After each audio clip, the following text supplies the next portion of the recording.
but there's also a lot of resilience. That's right. There's a lot of resilience. The community's coming together. We are organizing. NC Council is doing what they can to get resources to that area. The members are doing donation drives that mean so much for our community. Yeah. And you're here. And we're just surviving. Yeah. And I've got my daughter and her friend who came so they could try to get a couple of days of normalcy because we've been all week without a lot of information and a lot of. And then but yet you're still here helping people. Yeah. Yes, right? Yes, absolutely. Right. And we're grateful for all the support that you have given us. We still need a lot more. We want to make sure that people don't forget about us because this is going to be a recovery for a very long time. Yeah. And so, but grateful that you're here and that we're going to get to Well, I'm going to get in line so I can help you do the work, but we're here for the long haul. Thank okay? you. Thank you so much. We're here for the long haul, and I've been meeting with the governor, and we've got the administrator for FEMA's here on the ground, and and the mayor was there in the meeting as well as Mayor Lyles, and we're putting just all hands on deck. Thank you. To make sure that you and your family and your neighbors and everyone have everything that they need. Thank you. And we see the resources coming. We need a lot more. Yeah. And again, going back to be grateful that I work for an organization that is mobilizing folks, that we're working with trusted messengers, trusted organizations on the ground that have access and relationships with some of the most vulnerable communities there. That's and we just got to keep doing it.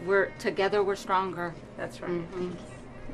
And you are, what a hero you are to be here while you've been so directly affected, helping other people, right? That's right. Thank you so much. Okay. Hi. What's your name? Sade. Sade.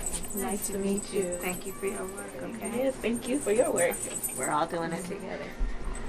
And now we have our young leaders here. What's your name? My name is Jade. Jade. Nice to meet you. And what's your name? Sierra. Nice to meet you. Thank you guys for your work, okay? Thanks for being here. Hi. Somebody can say nice to meet you. Kamala Haris. Nice to meet you. Okay, I don't want to slow down. Production line. So, put me to work. Okay. All right. So we're making care packages. Okay. All right. So we got a nice little line going. Indeed. I'm going to put in the toothbrush, the toothpaste, and then I'm going to pass you the bag. Okay. You're going to put in a deodorant. Okay. A bar of soap.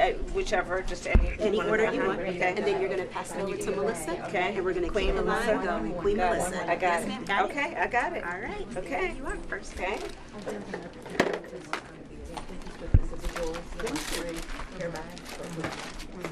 That makes sense.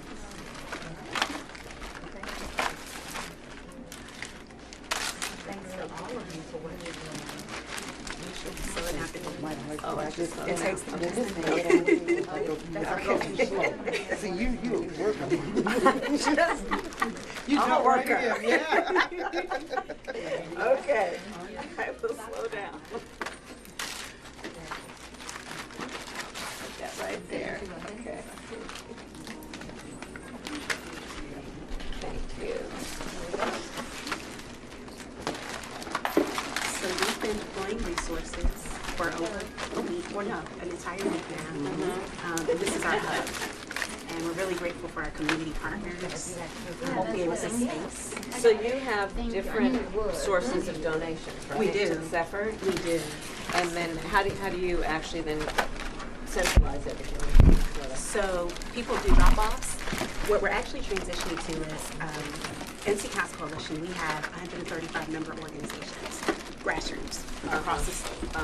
They're collecting donations, and they will drop it off at the central hub, and then we run trucks to pick it up And bring it all together. Exactly. And then you have these production lines. Exactly. And then how do we get the packages out?